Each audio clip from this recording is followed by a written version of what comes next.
पवित्र जंबो भयचारु उमासुतं शोकविनाशकारकं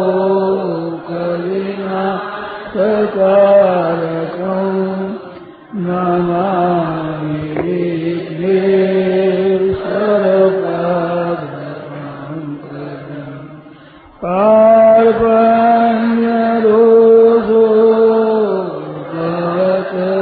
जगतस्वभाव प्रेक्षामि त्वां धर्मसम्मूढचेता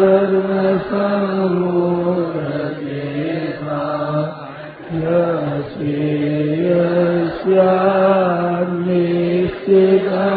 रोहितं शेषस्तेऽहं साधिमां त्वां प्रपन्नम् कविं पुराणमनुशासितार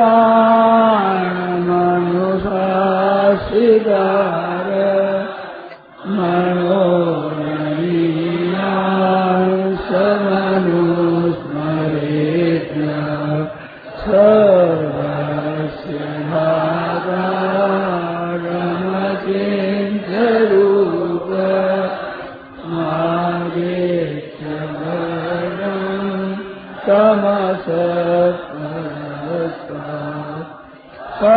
पश्यामि देवांस्तव देवदेहे सर्वांस्तथा भूतविषेदसङ्गा ब्रह्माणमीशं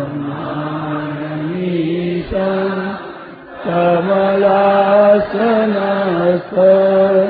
विशिष्ट सर्वा मुरगांश्च अनेकबाहू जलभक्तनेत्रं पश्यामि त्वां सर्वतोऽनन्तरूपं मां न पुनस्तवारे पश्यामि देशेश्वरदेशरूपा किरीटिनं गरिणं शक्तिनं च तेजोराशिं सर्वतो दीप्तिमन्तं पश्यामि त्वां निरीक्षं समन्तात् दीप्तानलाकद्युतिमप्रमेयम् त्वमक्षरं परमं वेदितव्यं त्वमस्य विश्वस्य परं निधानम्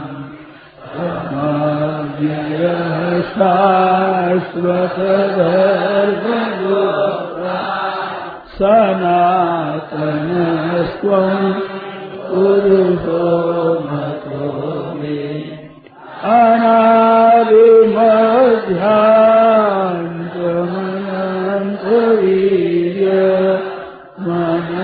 अनादिमध्यान्तमनन्तवीर्यमनन्तबाहु शशिसूर्यनेत्रम् पश्यामि त्वां दीप्तहुतस्तवत्वं स्वदेशभावेष्वमिदं तपन्तं द्यावापृथिव्यो चिरमन्तरं हि व्याप्तं त्वयैकेन दिशश्च सर्वा दृष्ट्वाद्भुतं रूपमोग्रं तवेदं लोकत्रयं प्राग्यधिकं महात्मम् हमीहि त्वां सुरसङ्घाय सन्ति प्राञ्जलिर्गृह्णन्ति स्वस्तीत्युक्त्वा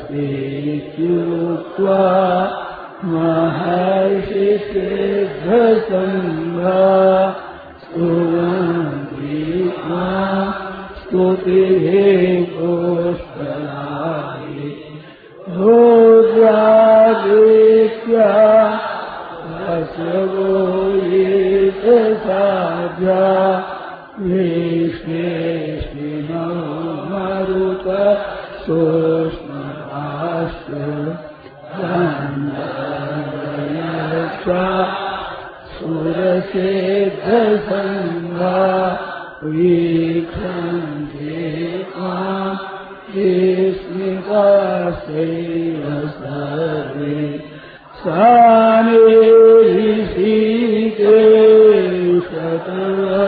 सानिहितेशतप्रतीत्या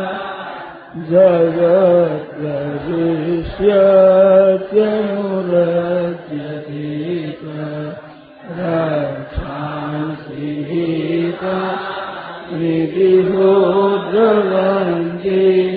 सर्वे नमस्यान्ति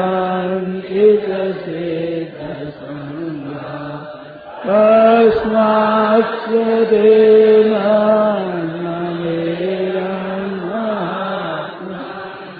गवीयसे ब्रह्मणोऽप्यादिपते अनन्तवीरे सजगन्निवास त्वमक्षरं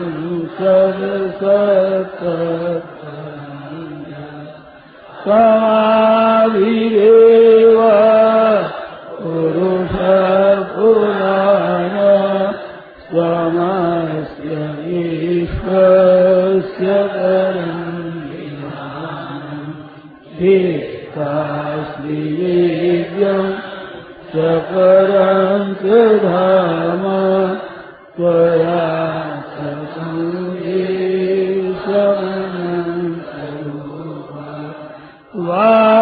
वायुर्यमो मे वरुणशशाङ्क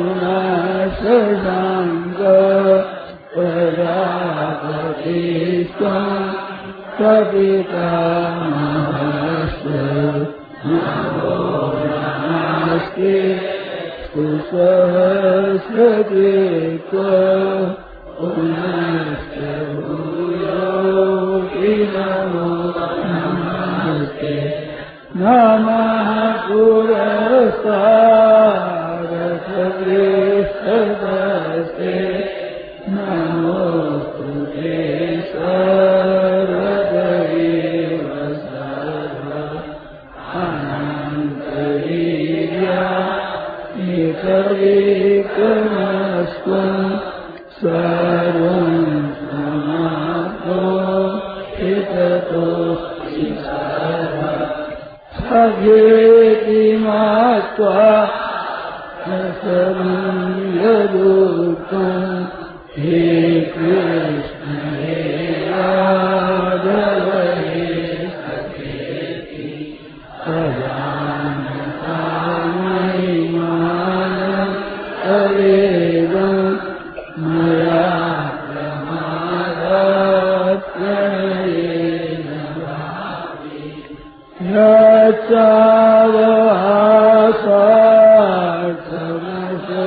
यच्चावहासार्थमशक्तिदोषि विहारशय्या सर्वभोजनेषु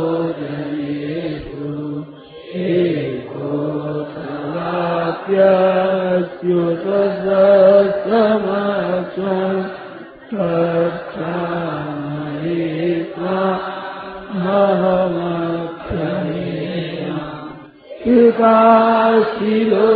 पिताशिलोकस्य चराचरस्य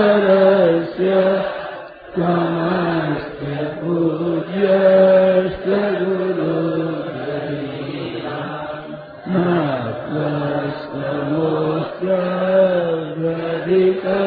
त्वस्तमोऽस्त्यधिककुतोऽन्यो लोकत्रयेऽप्यप्रतिमा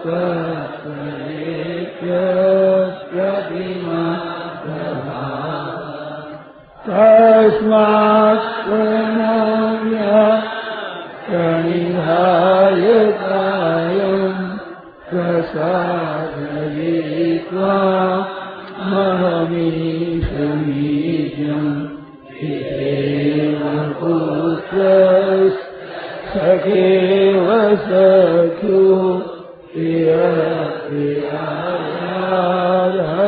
देवसोऽहम् ममेव माता च पिता त्वमेव बन्धुः सखा त्वमेव नित्या द्रविणं त्वमेव सर्वं मम देव देव। राम श्रीमद् भगवत गीता जी का पाठ 10वां अध्याय 11वें श्लोक से 20वें श्लोक तक। श्रीमद् भगवत गीता जी का पाठ 10वां अध्याय 11वें श्लोक से 20वें श्लोक तक। वसुदेवसुतं देवं कंसचाणूरमर्दनं देवकी परमानन्दं कृष्णं वन्दे जगद्गुरुम् तेषामेवानुकम्पार्थ महमज्ञानजं तमः नाशयाम्यात्मभावस्थो ज्ञानदीपेन भास्वता।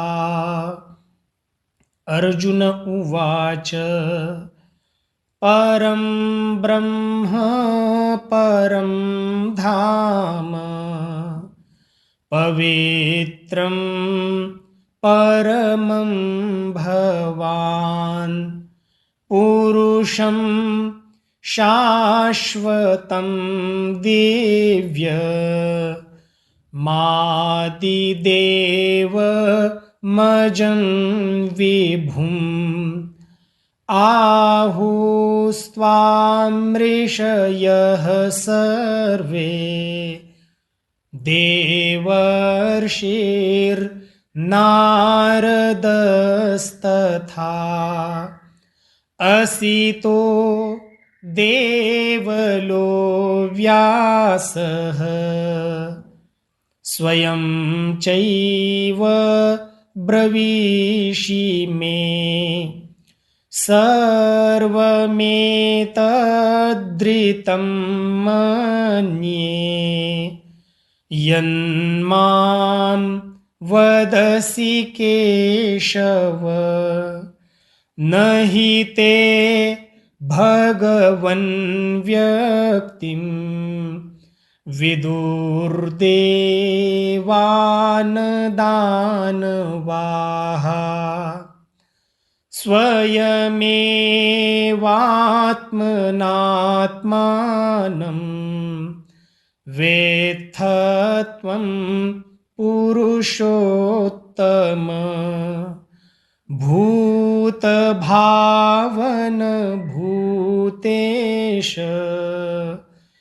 देव देव जगत्पते वक्तुमर्हस्य शेषेण दिव्या ह्यात्मविभूतयः